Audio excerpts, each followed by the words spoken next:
Halo teman-teman pecinta catur, welcome back to my channel Mukas Chess Experience. Pada video kali ini, kita akan membahas pertandingan yang sangat menarik dari seorang mantan juara dunia yang sangat terkenal pada masanya, yaitu Robert James Fischer atau yang biasa kita kenal dengan sebutan Bobby Fischer. Di mana di pertandingan ini, Bobby Fischer memegang buah hitam dan buah putih dipegang oleh René Letelier-Martner. Dan permainan dimulai dengan pembukaan D4 yang kemudian dilanjutkan dengan kuda ke F6, pion ke C4, pion ke G6, kuda ke C3, gajah ke G7, dan pion ke E4.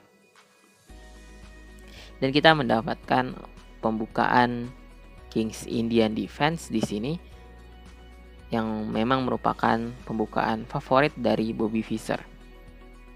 Dan juga juara dunia yang lain yaitu Garry Kasparov yang lumayan sering memainkan opening ini. Baiklah, di sini hitam melanjutkan dengan rokade pendek, lalu pion ke E5. Sebenarnya langkah hitam di sini bukan merupakan langkah yang umum dipakai, karena langkah yang umum dipakai di posisi ini adalah dengan pion ke D6. Tapi Bobby Fischer di sini memancing putih untuk mendorong pionnya ke petak E5 dengan tujuan membuat pion-pion ini menjadi terlalu maju, dan kemudian pion ini akan dibongkar dengan struktur pion hitam dengan D6 C5 untuk merusak petak pusatnya, yang kemudian hitam akan menyerang pion-pion ini nantinya. Oke, langsung saja di sini putih mencoba memperkuat petak pusat dengan pion ke F4, dilanjutkan dengan pion ke D6, gajah ke E3, sekali lagi memperkuat petak pusat, pion ke C5, hitam langsung mendobrak petak pusat untuk menghancurkan pion-pion pusat milik putih. Pion D kali C5, kuda ke C6, dan di sini hitam mengorbankan satu pionnya dengan tujuan untuk mendapatkan perkembangan yang lebih baik. Dan di sini putih melanjutkan dengan pion C kali D6, pion E kali D6, dan jika putih memakan pion yang ada di D6 dengan pion, maka hitam akan mendapatkan perkembangan yang sangat luar biasa dengan memakan balik dengan kuda di sini, dan ada ancaman benteng ke E8. Benteng ke E8 untuk mengepin gajah yang ada di E3. Dan buah hitam di sini sudah terlihat sangat siap. Kudanya sudah keluar, hitam sudah melakukan rokade, dan kedua gajahnya sudah sangat aktif. Oleh karena itu, di sini putih tidak memakan pion milik hitam, tetapi menjalankan langkah kuda ke E4. Dilanjutkan dengan gajah ke F5, kuda ke G3, gajah ke E6, kuda ke F3, dan menteri ke C7 dengan tujuan untuk menyerang pion yang ada di E5 dan menghindari pin dari menteri, karena di sini hitam sudah memiliki keunggulan perkembangan dan raja putih masih berada di petak pusat. Oleh karena itu, lebih baik bagi hitam untuk menghindari pertukaran menteri.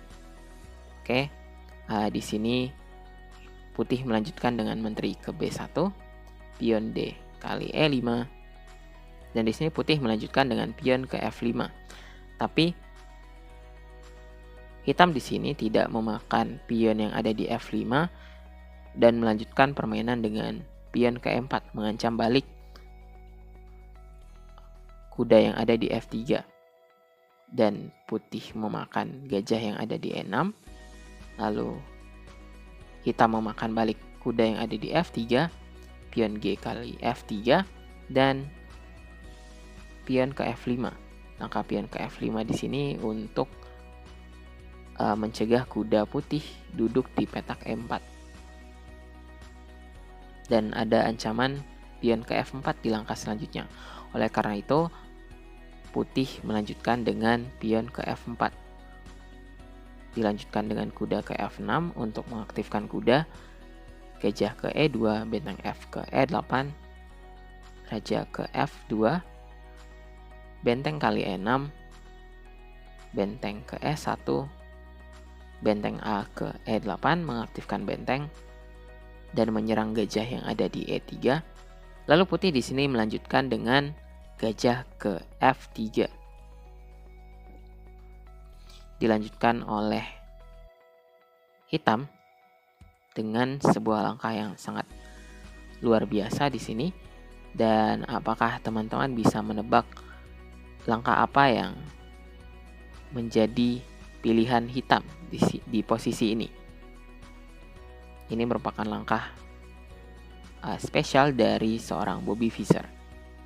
Oke, saya akan memberikan waktu berapa detik untuk teman-teman untuk mencari langkah apa yang terbaik di posisi ini.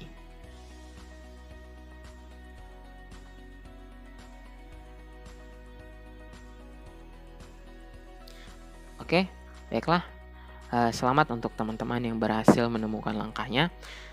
Dan langkah hitam di sini adalah dengan benteng kali E3. Yang wajib dimakan oleh benteng dengan benteng kali E3. Benteng kali E3, gajah, raja kali E3, dan disinilah kunci dari pengorbanan Bobby Fischer dengan menteri kali F4. Dan di posisi ini putih menyerah dikarenakan jika hitam memakan menteri putih, menteri hitam dengan raja kali F4, maka raja ini akan langsung diskakmat dengan gajah ke H6. Dan raja putih tidak memiliki petak lari ya di sini. Teman-teman bisa lihat sendiri. Oke. Dan jika di sini putih menjalankan langkah raja ke E2, maka ada langkah kuda ke D4 untuk mengancam raja dan juga gajah yang ada di F3.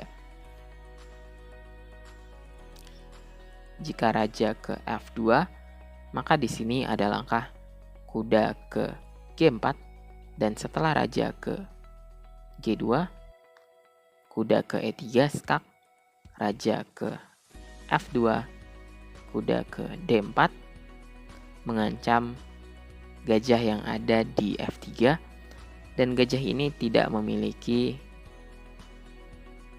pengawal yang cukup.